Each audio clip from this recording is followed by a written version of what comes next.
നിയമസഭയിൽ സർക്കാരിനെതിരെ വിലക്കയറ്റം ആയുധമാക്കി പ്രതിപക്ഷം. സംസ്ഥാനം കടന്നുപോകുന്നത് അതിരൂക്ഷ സാഹചര്യത്തിലൂടെയെന്ന് പ്രതിപക്ഷ നേതാവ് പിണറായി വിജയൻ പറഞ്ഞു. സംസ്ഥാന സർക്കാർ ഇന്ധന നികുതി ഒഴിവാക്കണമെന്നും പ്രതിപക്ഷം ആവശ്യപ്പെട്ടു. അധിക നികുതി ഒഴിവാക്കണമെന്ന മുഖ്യമന്ത്രിയുടെ മുൻ നിലപാട് പ്രതിപക്ഷ നേതാവ് ഓർമ്മിപ്പിച്ചു. അന്ന് പ്രതിപക്ഷ നേതാവായിരിക്കുമ്പോൾ പറഞ്ഞ കാര്യങ്ങൾ അത് പാലിക്കാൻ ഇപ്പം തയ്യാറുണ്ടോ? അതാണ് വരുന്ന പ്രശ്നം. അതിനാണ് അദ്ദേഹം വിശദീകരണം യഥാർത്ഥം നൽകേണ്ടിയിരുന്നത്. ധവളപത്രം വരുന്നുണ്ടെന്ന് പറഞ്ഞു. അത് വരുമ്പോൾ നമുക്ക് കാണാം. അതിനെക്കുറിച്ച് എന്താണോ പറയാനുള്ളത് ആ ഘട്ടത്തിൽ ഞങ്ങൾ പറഞ്ഞോളാം. ആ ധവളപത്രം എന്ന ഉമ്മാക്കി കാണിച്ച് ഞങ്ങളുടെ വായടപ്പിക്കാൻ ശ്രമിക്കരുത് എന്നാണ് മുഖ്യമന്ത്രിയോട് പറയാനുള്ളത്. സർ, മുൻ സർക്കാർ ഒരു രൂപ പോലും കുറച്ചില്ലെന്നായിരുന്നു മുഖ്യമന്ത്രിയുടെ മറുപടി. ഇന്ധനത്തിന്റെ അധിക നികുതി തിരക്കിട്ട് പിൻവലിക്കാൻ കഴിയില്ലെന്നാണ് സർക്കാർ നിലപാട്. കൂടുതൽ പരിശോധനയും ചർച്ചകളും വേണമെന്നും മുഖ്യമന്ത്രി പറഞ്ഞു. യുദ്ധത്തിന്റെ ഭാഗമായി കേന്ദ്ര ഗവൺമെന്റ് അതിന്റെ പേര് പറഞ്ഞ് വലിയ തോതിൽ പാചകവാതകത്തിന്റെയും ഈ പെട്രോളിയം ഉൽപ്പന്നങ്ങളുടെയും വില വർദ്ധിപ്പിച്ചപ്പോൾ നാണ്യപ്പെരുപ്പത്തിന്റെ കാര്യത്തിൽ ഒന്നാം സ്ഥാനത്തുണ്ടായിരുന്ന കേരളം വീണ്ടും അത് താങ്ങേണ്ട സ്ഥിതിയാണ്. 25% വരെ ഹോട്ടലിലെ ഭക്ഷ്യസാധനങ്ങളുടെ വില വർധന ഉണ്ടായിട്ടുണ്ട്. ഇത് കരിഞ്ചന്തയിലാണ് യഥാർത്ഥത്തിൽ സിലിണ്ടർ നടക്കുന്നത്.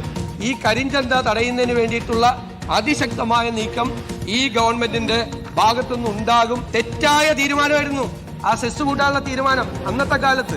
അങ്ങയുടെ കാലത്താണ് ഈ അപകടം മുഴുവൻ ഉണ്ടായത്. 1.5 കോടി ലിറ്ററിന്റെ ഡീസലിന്റെ കൺസംഷൻ കുറയുകയും വ്യാപകമായ നികുതി നഷ്ടം ഈ മേഖലയിൽ ഉണ്ടാകുകയും ചെയ്തത് ശക്തമായ നടപടികൾ ഗവൺമെന്റിന്റെ ഭാഗത്തു നിന്ന് സ്വീകരിക്കാത്തതുകൊണ്ടാണ്. ഇന്ധനവില വർധനയിൽ പ്രതിപക്ഷ നേതാവായിരുന്നപ്പോൾ വി ഡി സതീശൻ നിയമസഭയിൽ പറഞ്ഞതുകൂടി നമുക്കിപ്പോൾ ഒന്ന് കേൾക്കാം. അപ്പൊ ഈ നികുതി ഭാരം കുറച്ചു കൊണ്ടുവരാൻ വേണ്ടിയിട്ടുള്ള ശ്രമം ഉണ്ടാകണം.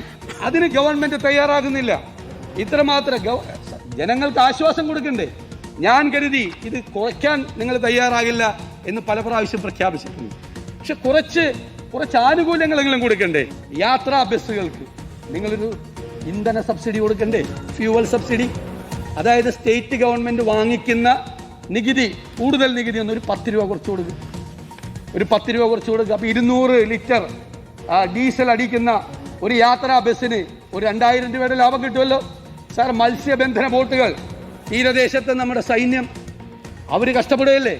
ആ മത്സ്യബന്ധന ബോട്ടുകൾക്ക് അവർ ഡീസൽ അടിക്കുമ്പോൾ 1 ലിറ്റർ ഡീസലിന് നിങ്ങളൊരു 10 രൂപ നിങ്ങൾ ഫ്യൂവൽ സബ്സിഡി കൊടുക്ക്. പാവപ്പെട്ട ഓട്ടോറിക്ഷ തൊഴിലാളികൾ അവർക്ക് ഒരു 10 രൂപ കൊടുക്കുക. അവർ ഒരു മിനിമം ആദ്യം അടിക്കുന്ന ഒരു 5 ലിറ്ററിന്, ഒരു ദിവസം അടിക്കുന്ന ഒരു 5 ലിറ്ററിന് നിങ്ങളൊരു 10 രൂപ ഫ്യൂവൽ സബ്സിഡി കൊടുക്ക്. അപ്പോൾ 50 രൂപ അവർക്ക് ഒരു ലാഭമായില്ലേ? നിങ്ങൾ ടാക്സികൾ ഓടിക്കുന്നവർക്ക് ഒരു 10 ലിറ്ററിന് നിങ്ങളൊരു ഫ്യൂവൽ സബ്സിഡി കൊടുക്ക്. ഇങ്ങനെ ഗവൺമെന്റിനെ സഹായിക്കാമല്ലോ. മുഴുവൻ പൈസയും കേന്ദ്ര ഗവൺമെന്റിനെ നമ്മൾ ഒരുമിച്ച് കുറ്റപ്പെടുത്താം. നമ്മൾ ഒരുമിച്ച് അവർക്കെതിരായി നിലപാടെടുക്കാൻ ഞങ്ങൾ തയ്യാറാണ്. ഇതാണ് അന്ന് പ്രതിപക്ഷ നേതാവായിരുന്നപ്പോൾ വി ഡി സതീശൻ പറഞ്ഞത്. അധിക നികുതി വരുമാനം ഒഴിവാക്കിക്കൂടെ എന്നുള്ളതായിരുന്നു പ്രതിപക്ഷ നേതാവായിരുന്നപ്പോഴുള്ള ചോദ്യം. ഇതിന്ന് പ്രതിപക്ഷത്തിരിക്കുന്ന പിണറായി വിജയൻ ചോദിക്കുമ്പോൾ അന്ന് നിങ്ങൾ കുറച്ചില്ലല്ലോ എന്ന മറുപടിയാണ് ഇന്ന് മുഖ്യമന്ത്രിയായ വി ഡി സതീശൻ നൽകുന്നത്. റോഷിപാലുണ്ട്. റോഷിപാൽ, അന്ന് വി ഡി സതീശൻ പറഞ്ഞത് ഉയർത്തിയാണ് ഇന്ന് പ്രതിപക്ഷ നേതാവായിരുന്ന അന്നത്തെ മുഖ്യമന്ത്രിയായിരുന്ന പിണറായി വിജയൻ സഭയിൽ ചോദ്യം ഉന്നയിച്ചത്. അതിന് തൃപ്തികരമായ ഒരു വിശദീകരണം നൽകാൻ മുഖ്യമന്ത്രിക്ക് സാധിച്ചോ? ഇന്ധനവില പിടിച്ചുകെട്ടാൻ, വിലക്കയറ്റം പിടിച്ചുകെട്ടാൻ സർക്കാരിന്റെ കയ്യിൽ എന്താണുള്ളത്? അരുൺകുമാർ, ഇന്ധന വില വർധനവ് ചൂണ്ടിക്കാണിച്ച വിലക്കയറ്റം നിയമസഭയിൽ ഉയർത്താൻ വേണ്ടിയാണ് പ്രതിപക്ഷം ശ്രമിച്ചത്. ഇന്ന് അടിയന്തര പ്രമേയത്തിന് നോട്ടീസ് നൽകിയത് മുൻ ധനകാര്യമന്ത്രിയായ കെ.എൻ. ബാലഗോപാലാണ്. മുഖ്യമന്ത്രിയും ധനകാര്യ വകുപ്പിന്റെ ചുമതലയുള്ള വി ഡി സതീശനാണ് മറുപടി നൽകിയത്. നിലവിൽ ഇന്ധനവില കുതിച്ചുയരുമ്പോൾ സംസ്ഥാനത്തിന്റെ അധിക നികുതി അത് കുറയ്ക്കണമെന്ന ആവശ്യമാണ് പ്രതിപക്ഷം മുന്നോട്ട് വെച്ചത്. പക്ഷെ അത് അംഗീകരിക്കാൻ കഴിയില്ല എന്ന നിലപാട് വി ഡി സതീശൻ സ്വീകരിച്ചു. മാത്രവുമല്ല, അടിയന്തര പ്രമേയം അത് ചർച്ച ചെയ്യാനുള്ള അനുവാദവും നൽകിയില്ല. അങ്ങനെ പ്രതിപക്ഷം ഇന്ന് സഭയിൽ നിന്നും ഇറങ്ങിപ്പോകുന്ന സാഹചര്യമായിരുന്നു. ഏതായാലും പ്രതിപക്ഷം വിട്ടുവീഴ്ചയില്ലാത്ത സമീപനത്തിലേക്ക് കടക്കുന്നു എന്നതിന്റെ സൂചനയായി ഇന്നത്തെ സഭയിലെ സാഹചര്യങ്ങൾ വിലയിരുത്തേണ്ടി വരും.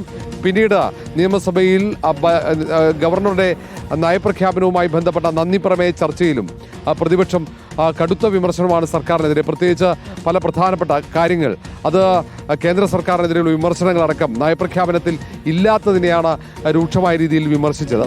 ഏതായാലും സർക്കാർ വലിയ പ്രതീക്ഷയോടെ അധികാരത്തിലെത്തിയതാണ്. അതിനനുസരിച്ച് ഏതാണ്ട് 101 അംഗങ്ങളുള്ള UDF-ന്റെ സർക്കാർ, ആ സർക്കാരിനെ സംബന്ധിച്ചിടത്തോളം അതിൻ്റെ ആത്മവിശ്വാസത്തിൽ തന്നെയാണ് അവർ മുന്നോട്ട് പോകുന്നത്. അത് സ്വാഭാവികമായും ഇന്ന് നിയമസഭയിൽ പ്രസംഗിച്ച UDF-ന്റെ നിയമസഭാ അംഗങ്ങളുടെ പ്രസംഗത്തിൽ അവരുടെ ആത്മവിശ്വാസം പ്രതിഫലിക്കുന്നുണ്ട്. ഏതായാലും വരും ദിവസങ്ങളിലും കടുത്ത നിലപാട് പ്രതിപക്ഷം നിയമസഭയ്ക്കകത്ത് സ്വീകരിക്കുമെന്ന കാര്യത്തിൽ സംശയമില്ല. കാരണം ഇന്ധന നികുതി കുറക്കാതിരുന്നാൽ ജനങ്ങളുടെ ജീവിതം ദുസ്സഹമാകുമെന്ന മുന്നറിയിപ്പാണ് ഇന്ന് മുൻ മുഖ്യമന്ത്രി പ്രതിപക്ഷ നേതാവ് കൂടിയായ പിണറായി വിജയൻ ചൂണ്ടിക്കാണിക്കുന്നത്. മാത്രവുമല്ല, നേരത്തെ പ്രതിപക്ഷ നേതാവായിരിക്കെ VD സതീശൻ ഇന്ധന നികുതി കുറക്കാൻ പലപ്പോഴായി സഭയിൽ അധിക നികുതി കുറക്കാൻ പലപ്പോൾ സഭയിൽ ആവശ്യപ്പെട്ട കാര്യമൊക്കെ പിണറായി വിജയൻ ഓർമ്മിപ്പിച്ചിരുന്നു. പക്ഷേ ഇപ്പോൾ എന്തുകൊണ്ട് ആ ഇന്ധന സെസ് കുറക്കുന്നില്ല എന്ന ചോദ്യം കൂടിയാണ് പിണറായി ഉന്നയിച്ചത്. Thank you. റോഷിപാലാണ് വിവരങ്ങൾ നൽകിയത്.